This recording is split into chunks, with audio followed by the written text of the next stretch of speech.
up after you make that tackle. News tonight on Buffalo Bills player Damar Hamlin, who millions watched collapse during Monday Night Football. Oh, damn. That's something I don't really want to get too deep in the details of. January 2nd, 2023.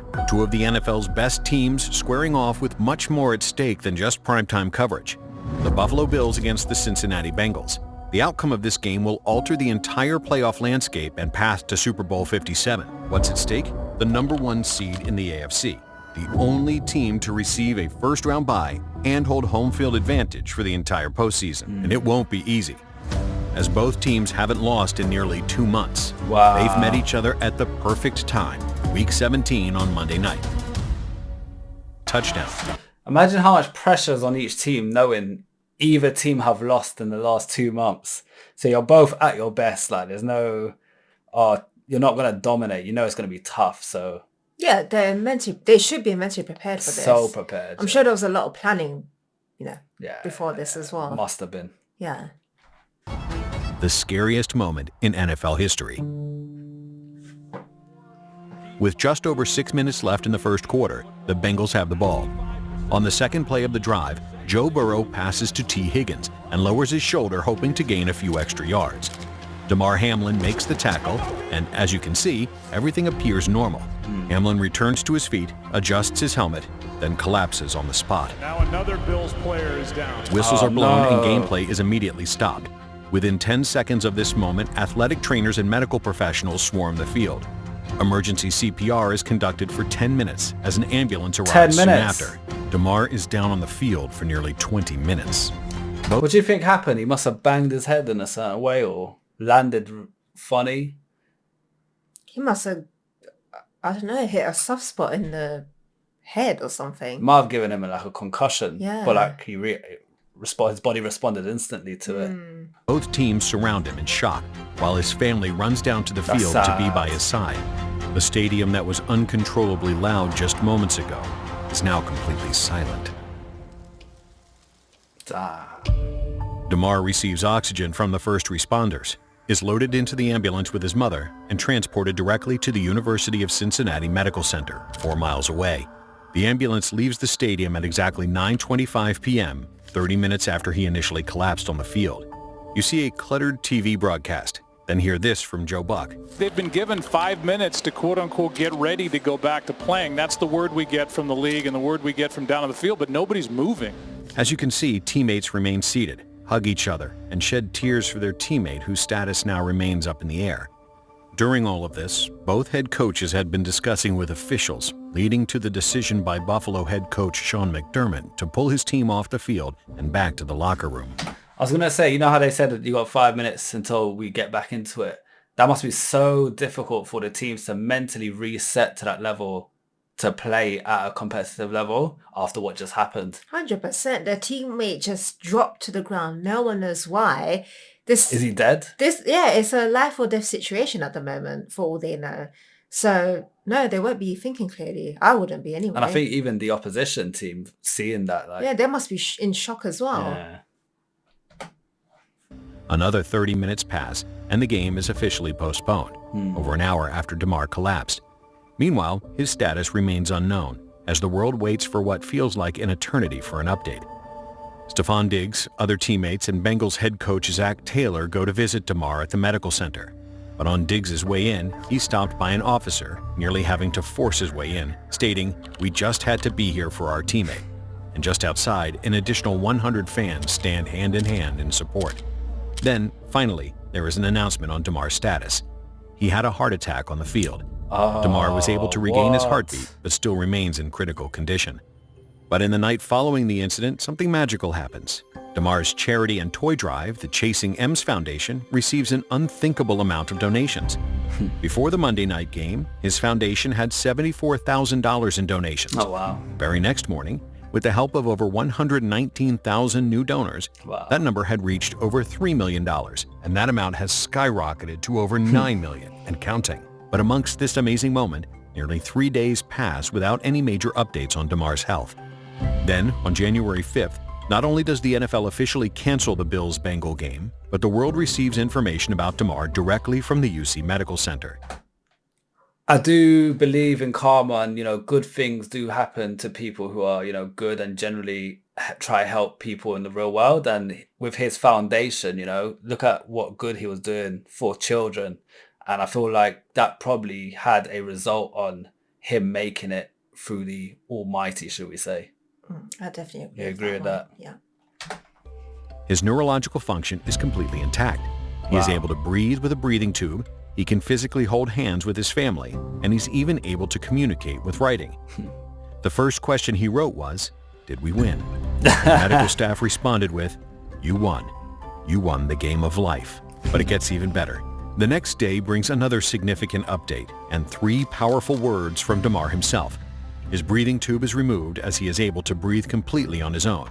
His neurologic function remains intact, and he is able to talk to his family. Damar is even able to say his first words to his teammates in over 4 days. In a FaceTime call, he tells them simply, "Love you boys." And the next day brings the NFL's first game action since the incident. Love is shown in incomparable ways. Every single team in the league shows support during warm-ups by wearing Love for Damar shirts. But nothing is quite as special as what the Buffalo Bills had in store. What's your thoughts of the NFL as a whole coming together as a community for... I think it's great. Yeah. It shows sportsmanship and just, like you say, it's a community as well. It's not, who cares about him?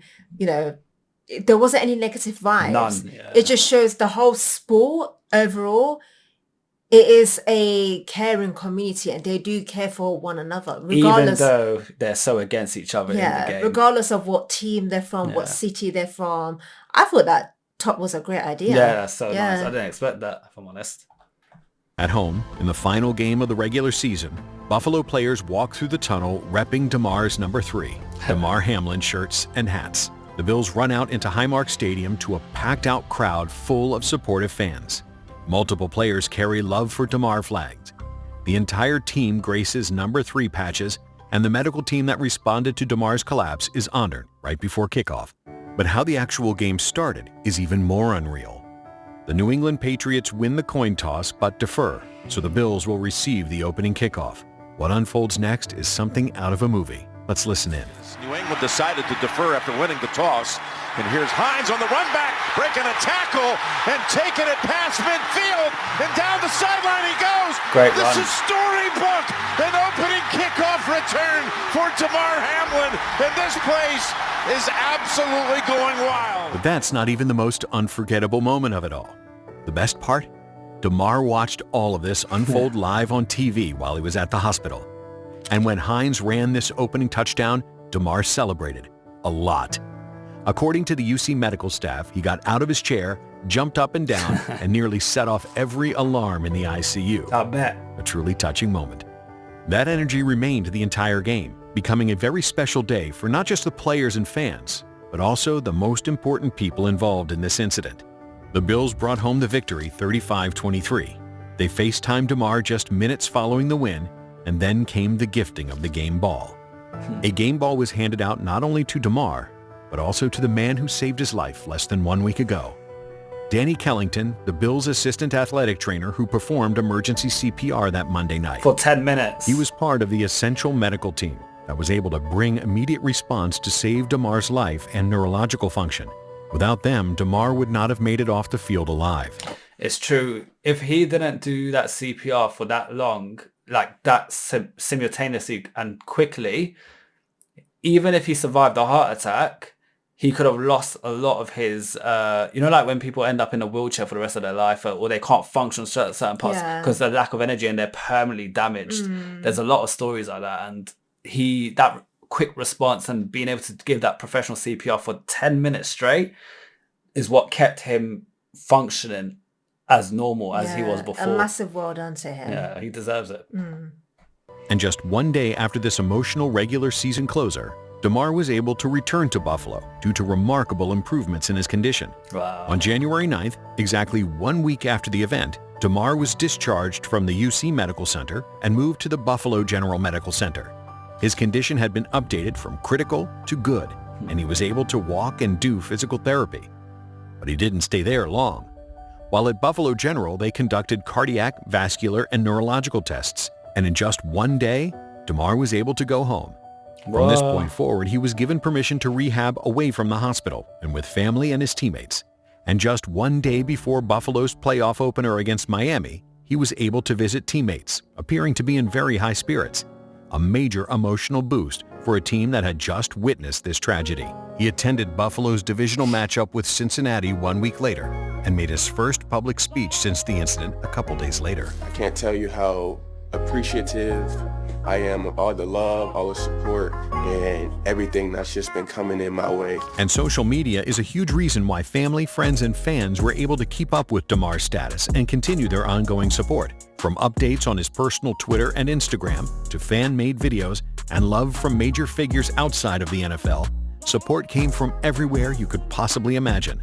Damar's strength and appreciation for others has been on clear display throughout this entire process.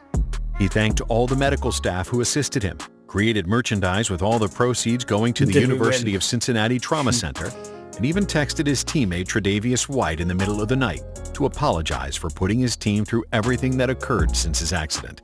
Since that Monday Night Football game on January 2nd, 2023, the world has had the opportunity to witness the scariest day in NFL history evolve into one of the biggest outpourings of love and support, not only for Damar Hamlin, but also the medical team that saved his life.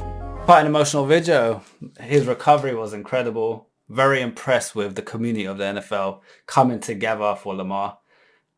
Any additional stuff you want to say? I mean, like you said, you could tell he's got a genuine heart. He's so giving. He's so loving. He's such a happy person, warm-hearted person. And I feel like, you know, like you said, good karma always comes back. So he's, you know, charity for children. He raised a lot of money for that. And he recovered very quick. So quick. Considering how serious it was, like, wow. God was on his side. He's like, babes, you gotta get you recovered. You ain't dying today. You gotta go get some more trophies, all right? And he seemed very grateful after as well, which was nice to see. Guys, thank you so much for recommending the video. Don't forget to like and subscribe. Keep suggesting videos like this. We are reading the comments. For now, peace out. Bye.